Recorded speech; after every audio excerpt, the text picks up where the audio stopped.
Hello and welcome to the Capitol Report on NTD Television. I'm Steve Lance. Today, an Obama-era U.S. immigration law is being examined in federal court. The legality of the Deferred Action for Childhood Arrivals program, also known as DACA, is in question. The Biden administration is trying to resume the program after a Texas federal court declared it illegal and paused new applicants from joining the program. Here's NTD's Melina Wisecup with more. Today, the fate of DACA is in question as the Fifth Circuit Court of Appeals in New Orleans hears arguments. The program prevents deportation of more than 600,000 illegal immigrants, many of whom are now adults but arrived in the U.S. as children or teenagers. The Justice Department is defending the program after a Texas judge ruled that the way it began was illegal. It's hard to argue that DACA is anything but illegal. I mean, they tried to create an immigration amnesty program out of whole cloth when Congress wouldn't vote for it. In fact, Congress repeatedly failed to pass the DREAM Act, which is the legislation that DACA was modeled on. And so the Obama administration just decided, now we're just going to do it ourselves. And that's not the way any of this works. Texas and 8 other states in the suit go further, arguing that they are harmed financially by allowing immigrants to remain in the country illegally.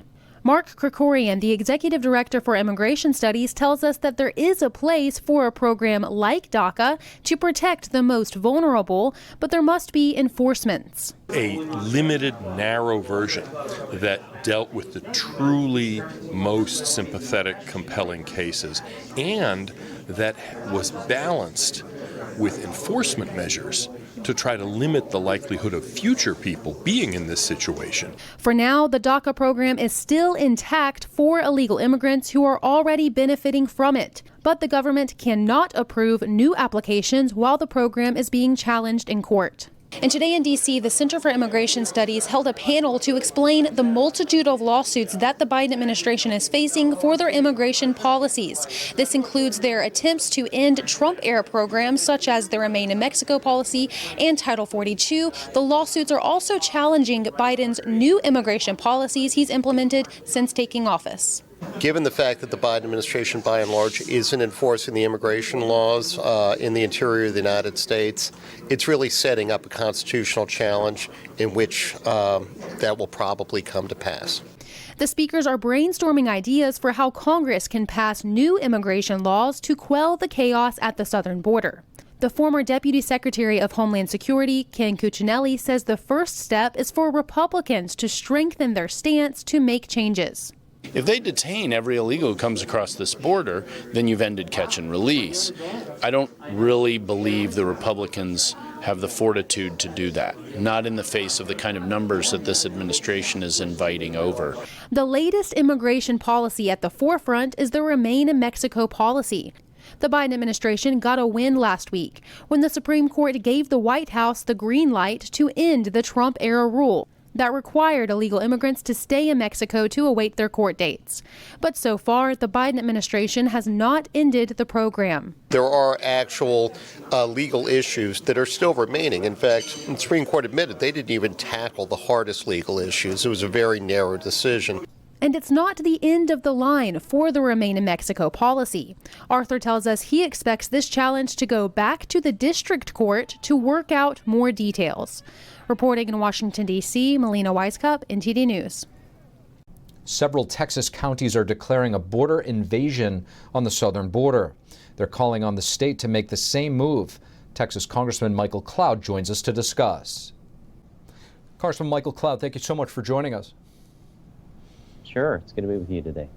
Congressman, we're seeing a bit of a shift here where officials are calling this illegal immigration crisis down on the southern border an invasion. Is this the case, and how might this change the approach of the states dealing with illegal immigration now? I can tell you, for those of us living in Texas, we've seen this firsthand for months, for years, and it's only gotten worse under the Biden administration to a whole new level. You know, we've been calling for this to be called an invasion for quite some time now, because really we see the border being unchecked. Cartels have complete control along the southern border, complete operational control. Nothing gets in and out of the country without the cartels' permission, basically. And migrants who are across the border are paying thousands and thousands of dollars to these cartels who are, well funded. They're well armed now. They have technology that they're working with, and all these things to make sure that they basically have a leg up on what our administration's willing to provide our Border Patrol, who are supposed to be protecting and serving our border, but their hands are tied and they're left to do processing, unfortunately. It's really tragic, the situation that's going on, and this administration's done nothing to stop it. Congressman, how consequential is immigration policy going to be come November in the midterms, especially for border states? Well, border security is the issue here in Texas, and certainly South Texas. It's a big reason why we saw Myra Flores recently elected. It's why we see the areas of Texas that the Democrats have been trying to, quote, turn blue, going absolutely the opposite way.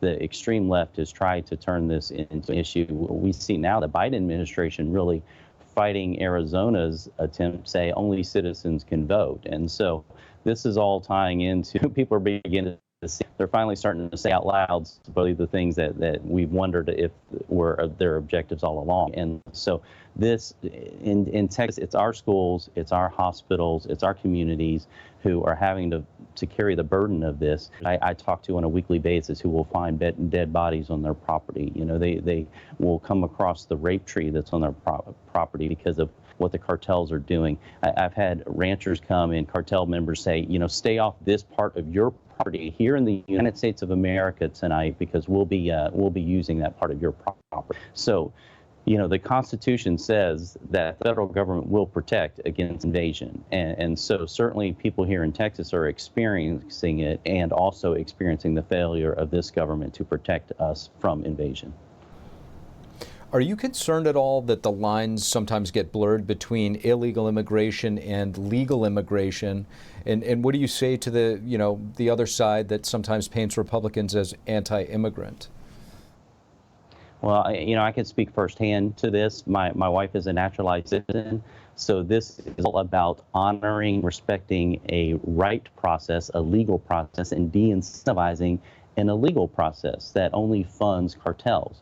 When people are thinking of coming to the United States and their first thought is, oh, let me go to the cartels instead, let me go through the right process, that's a huge problem. And this administration's continue to incentivize and enrich cartels in the process who are undermining Central and South America. They are undermining the safety and security of our communities here at home. It's pretty tragic that this has been the policies of this administration, especially after we have seen in the past administration what works at the border. We can fix this. We have the power to fix it. We need to step up and do the job that we're supposed to be doing. So currently, the way things are playing out, do you think there are grounds to potentially impeach the president over the lack of action to stop the flow of illegal immigration? Well, I've called for the impeachment of Mayorkas. I certainly think there's grounds for it because he's not enforcing the law. Of course, this is just the chain of command right now, from a pragmatic standpoint, because then you go to Kamala and then you go to Speaker Pelosi. So we need to see November turn out the way it should. We need people to show up at the polls and do what we can to stand against the leftist agenda, this anti-America agenda that's happening in the United States. We all at some point were children of immigrants. Almost all of us at some point come from immigrants. So it's not about whether we like or dislike. We want to honor a proper process. It's about restoring the rule of law, whether that's on the border or whether that's in our cities or whether that's in our judicial process. The whole republic rests on founding and an understanding that the rule of law is the thing that binds us together. It's the thing that makes us all equal under the law. It's the ethos in our founding documents that makes us Americans. And so really this is what that's about. And we have to have people at the reins of government who understand that it's their job to live by the law and to enforce the rule of law. Congressman Michael Cloud, thank you. Thank you. President Biden travels to the bellwether state of Ohio to tout his economic plan. And today the focus is on pension funds. NTD's Iris Tao has more. Speaking to a group of union supporters in Ohio, President Biden trying to sell blue-collar workers on his economic agenda and what he says will save their pension checks. Motor employee plans will remain solvent for decades and come at least until guaranteed till 2051. Those retirees who lost their benefits will have them restored retroactively. Biden on Wednesday rolled out a rule he said would allow millions of workers facing pension cuts due to investment losses to get all the benefits they were set to receive. The program was created under Biden's $1.9 trillion COVID-19 relief package from last year, and its launching comes as Biden's approval rating continues to suffer amid soaring inflation. Meanwhile, Ohio has been leaning strongly Republican, with Donald Trump carrying it twice in the last two elections. And this is Biden's sixth visit as president to the Buckeye State.